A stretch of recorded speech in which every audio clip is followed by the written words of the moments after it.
Horror story, ভূতের গল্প, আপনার জীবনে ঘটে যাওয়া সেরা অলৌকিক প্যারানর্মাল ঘটনা আমাদের ইমেইলে পাঠিয়ে দিন অথবা আমাদের ফেসবুক পেজে লিখে পাঠিয়ে দিন। আপনারা শুনছেন সবসময় হরর স্টোরি, ভূতের গল্প, আর সঙ্গে আছে আমিন বাবু। আজকের ঘটনাটি পাঠিয়েছেন জার্মানি থেকে সাদিয়া জান্নাত।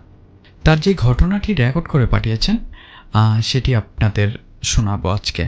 তো চলুন সাদিয়া জান্নাতের ঘটনাটি শোনা যাক। সালটা 2014। বার্লিনের একটি রেল স্টেশনে দাঁড়িয়ে আছি আমি। ঘড়িতে তখন সন্ধ্যা 8:30। বার্লিনে যদিও প্রবল ঠান্ডা পড়ে, সে সময় তেমন জাঁকিয়ে শীত পড়েনি, তবুও আবহাওয়ায় ছিল শীতের ছোঁয়া। এমন সময় চোখ ধাঁধানো আলো আর প্রচণ্ড হুইসেল দিয়ে প্ল্যাটফর্মে প্রবেশ করলো ট্রেনটি। বেশ বড় সবুজ রঙের ট্রেনটি থামলো স্টেশনে। উঠলাম ট্রেনে। কিছুক্ষণ পর ট্রেন চলতে আরম্ভ করলো। সিটে গিয়ে বসলাম। গন্তব্য ড্রেসডেন। সিটে বসে ভাবছি, এতদিন জার্মানির ড্রেসডেন শহরের শিল্প স্থাপত্যের কথা শুধু শুনে এসেছি, দেখার স্বাদ মনে ছিল, তবুও দেখার সৌভাগ্য হয়নি। আজ সেই স্বাদ পূরণ হতে চলেছে। মন বেশ উৎফুল্ল হয়ে রয়েছে। পকেট থেকে ঠিকানাটা বের করে আবার দেখলাম। ঠিকানাটা আমার বন্ধু জোনাসের। তার বাড়ি ড্রেসডেনে। বেন, লরা ও শার্লটের বাড়িও সেখানে। বার্লিনের টেকনিক্যাল ইউনিভার্সিটির স্টুডেন্ট আমরা। সবাই প্রোডাকশন ইঞ্জিনিয়ারিংয়ে মাস্টার্স করছি। পড়াশোনার কারণে এখানে এলেও এর মধ্যে অনেক বন্ধু বান্ধবী জুটেছে। এখানে এসে আমার নিজস্ব উপলব্ধি দিয়ে বলতে পারি, দেখতে সুদর্শন হলে এখানে বন্ধু বান্ধবী জুটতে সময় লাগে না। তার মধ্যে এই সালে স্টুডেন্টসদের ফিতে ছাড় আমার এক উপরি পাওয়া। শুধু জার্মান স্টুডেন্টস নয়, এই ছাড়ের আওতায় বাইরের দেশের স্টুডেন্টরাও রয়েছে। তাই আমিও বাদ যাইনি। মনে যখন উৎসাহের কমতি নেই, হাতেও প্রচুর অর্থ আর বন্ধু সান্নিধ্যও মিলেছে, তখন বিভিন্ন স্থান ভ্রমণের ইচ্ছে পূরণের আর বাধা কোথায়। তাই ঘুরছি জার্মানির বিভিন্ন দ্রষ্টব্য স্থান।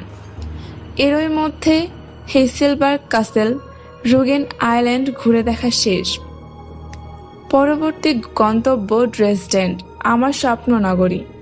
রাতের অন্ধকার, বাইরের শীত, প্রবল বেগে ট্রেন ছুটছে। আমার সিটের উল্টো দিকে বসে রয়েছেন এক ভদ্রলোক, স্যুট, কোট, হ্যাট পরে।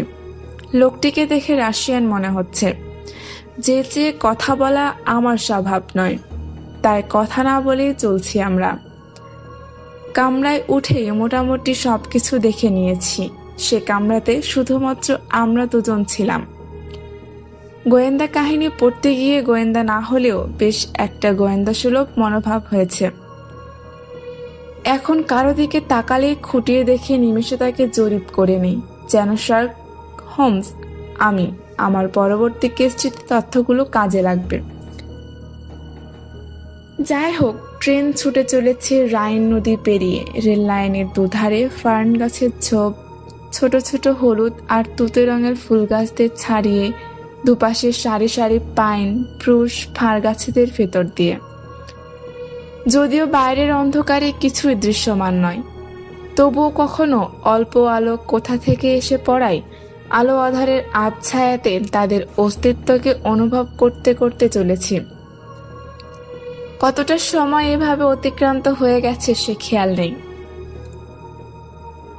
গভীর চিন্তায় ডুবে গিয়ে বাইরের জগৎ সম্পর্কে পুরোপুরি আনমনা হয়ে পড়েছিলাম। হঠাৎ সম্বিত ফিরল ভারী গলার আওয়াজে। কোথায় যাচ্ছ? প্রশ্ন শুনে তাকাতেই দেখি সামনের সিটে বসে থাকা ভদ্রলোকটি একেবারে আমার মুখোমুখি এসে বসেছে। উৎসুক দৃষ্টিতে তাকিয়ে রয়েছে আমার দিকে। ও হ্যাঁ, ড্রেসডেন যাচ্ছি। আমার উত্তর শুনে তার মুখের ফর্সা পাতলা কোচকানো চামড়াগুলোকে আরো খানিকটা কুচকিয়ে কপালে অনেকগুলো ভাঁজ ফেলে বললেন, ড্রেসডেন? কিন্তু কেন? আমার বন্ধুদের সাথে দেখা করতে। কথাটি ইংরেজিতে বলায় তিনি আমার দিকে তাকিয়ে হাসলেন। আমি লজ্জা পেয়ে বললাম, আমি জার্মান শিখছি, তাই খুব ভালো জার্মান এখনো বলতে পারি না, তবে বুঝতে পারি। তিনি ব্যাপারটা উপভোগ করে হে হে শব্দে হেসে উঠলেন। ঠিক আছে ঠিক আছে বললেন তিনি। জার্মানিরা দেখছি বেশ হাসি খুশি স্বভাবের। কথার শেষে সামান্য কারণে তাদের অনেককে হে হে হি হি এইরকম করে হাসতে দেখেছি। বুঝলাম লোকটি জার্মানি। এখানে আমার গোয়েন্দার চোখ ধোকা খেল, সে ভালোই বুঝলাম। তবে লোকটি ভারী মিশুকে। লক্ষ্য করলাম লোকটির পরনের পোশাকগুলো অনেক পুরনো ফ্যাশনের। লোকটি এত মিশুকে হলেও তার মুখের প্রতিটি ভাঁজে অব্যক্ত যন্ত্রণা যেন লুকানো ছিল। সেটুকু আমার দৃষ্টি এড়িয়ে যেতে পারেনি। তারপর অনেকক্ষণ ধরে কথা বলে চলল লোকটি। জার্মানির কথা জানতে পারলাম অনেক তার থেকে। শুনলাম জার্মান জেলবন্দিরা যদি কেউ পালাতে পারে, তবে তাদের ধরে আবার জেলে পুরে দেওয়া কিংবা তাদের শাস্তি দেওয়ার কোনো চেষ্টাই জেল কর্তৃপক্ষ করে না। তাদের দেশের আইন অনুযায়ী অপরাধীরও নিজেকে বাঁচাবার অধিকার রয়েছে। কথায় কথায় তিনি আমায় জিজ্ঞেস করলেন, তুমি মিউজিক পছন্দ করো? হ্যাঁ করি। কে তোমার পছন্দ? জার্মান মিউজিক কম্পোজার বলতেই চোখের সামনে বাচ আর বিটোফেনের নাম ভেসে ওঠায় তাদের নামই বলে দিলাম। শুনে তিনি যার পরনায় খুশি হলেন। খুশির অভিব্যক্তি ফুটে উঠল তার চোখে মুখে। বললেন, তারা আমার প্রিয়, তারাই সেরা। শুনে সম্মতি সূচক মৃদু হাসলাম আমি। শুনলাম বার্লিন থেকে বাড়ি ফিরছেন তিনি। বলতে লাগলেন, তুমি ভাবতে পারবে না ইয়াং ম্যান, বিগত 40 বছর ধরে আমি আমার স্ত্রী ও মেয়েকে দেখি না।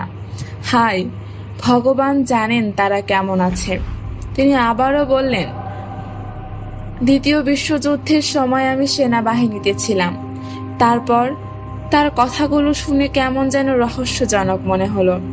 শিহরিত হয়ে উঠল সমস্ত শরীর। ভাবছি, দ্বিতীয় বিশ্বযুদ্ধের সময় সেনাবাহিনীতে যোগ দিয়েছিলেন, তাহলে তখন তার বয়স যদি 20-21 বছরও হয়ে থাকে, তাহলে তো তার বয়স এখন বৃদ্ধ হয়ে যাবার কথা। কিন্তু দেখে তো সেরকম মনে হচ্ছে না মোটেও। বড়জোর 40 থেকে 50-এর কোঠায় বয়স বলেই মনে হচ্ছে। এইসব চিন্তা করে সামনে তাকাতেই দেখি সামনে কেউ নেই। চমকে উঠলাম।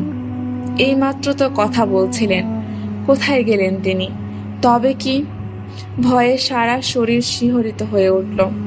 ভয়ে কুঁকড়ে যাচ্ছে যেন আমার সারা শরীর।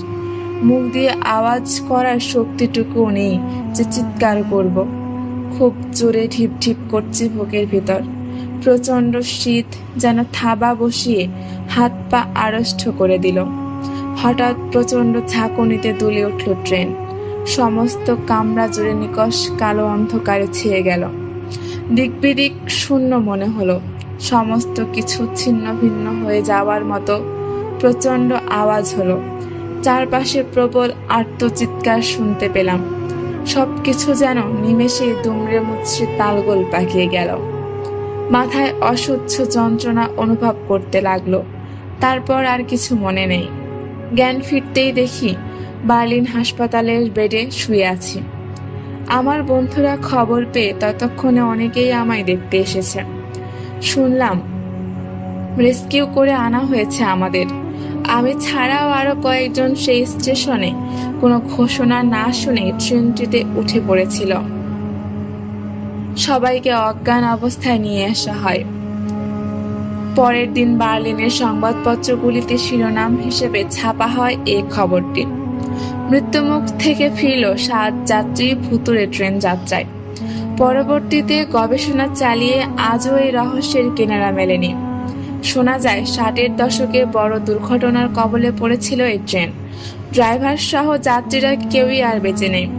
সেই থেকে সপ্তাহে একটি নির্দিষ্ট দিন ট্রেনটি বার্লিন থেকে ড্রেসডেন অভিমুখে রওনা দেয়। ভীষণ আতঙ্ক ছড়ায় মানুষের মনে। পরবর্তীতে রেলপথ খুলে ফেলেও আটকানো যায়নি এই ভুতুড়ে ট্রেনটিকে। তারপর প্রতিটি স্টেশনে নির্দিষ্ট সময় যাত্রীদের জন্য থেমে থেমে ট্রেনটি একইভাবে দানবীয় বেগে চলতে থাকে। কোনোভাবেই ট্রেনটির চলাচল বন্ধ করতে না পারার কারণে সমস্ত যাত্রীদের সতর্ক করে দেওয়া হয় তারা যেন বার্লিন টু ড্রেসডেন 1953 লেখা সবুজ রঙের কোনো ট্রেনে না ওঠে।